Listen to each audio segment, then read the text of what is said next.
Welcome to Tales of Unexpected Adventures. And these are stories from my life that are true. Today's story is about how I got my name. I'm the only one I know, and so that's why I wanted to tell you about it. The first thing you need to know is that my father was a railway mail clerk. That means that he worked mail on a moving train in a boxcar. And the car looked something like this picture. So there were cases in the back for sorting the letters, and then there were these mail bags that were up toward the front.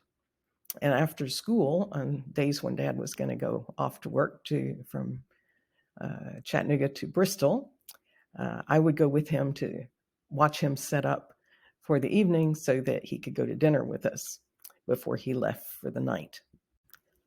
While the train was moving, they often had to pick up mail from various towns along the way, since they didn't use trucks so much then.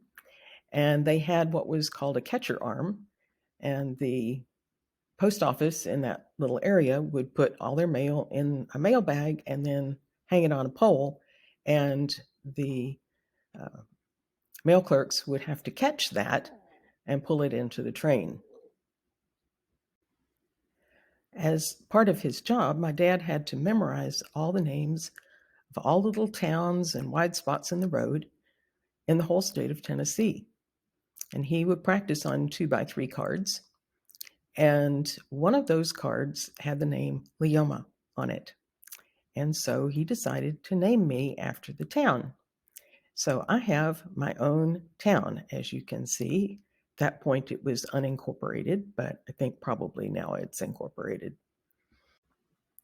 No one I knew had ever been to Leoma, but I found out where it was on the map, and I happened to be near there speaking at a church nearby. And so after the conference, I went down to visit Leoma. And I discovered that I have my own bank, and I have several churches. People were very friendly. And I asked how the town got the name, and they said, "Oh, you need to speak to Ms. So-and-so because she wrote a history of the town." And so I found her, and sure enough, she had written this history and explained how the town got the name.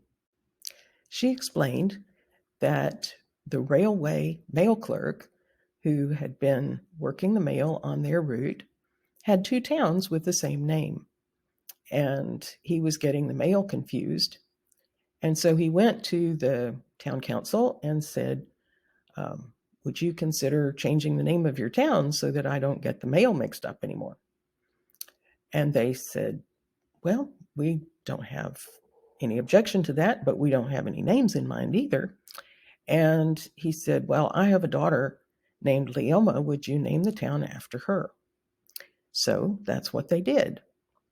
And so the town was named for this daughter of a railway mail clerk, and I was named by a railway mail clerk after the town. And I even have my own zip code. And that zip code, even though some of the numbers are off the wall, is 38468. I hope you've enjoyed today's story. There will be more. Do check out my website, www.leomasbooks.com, for more stories that will be out soon in releasing the known before launching into the unknown. See you there.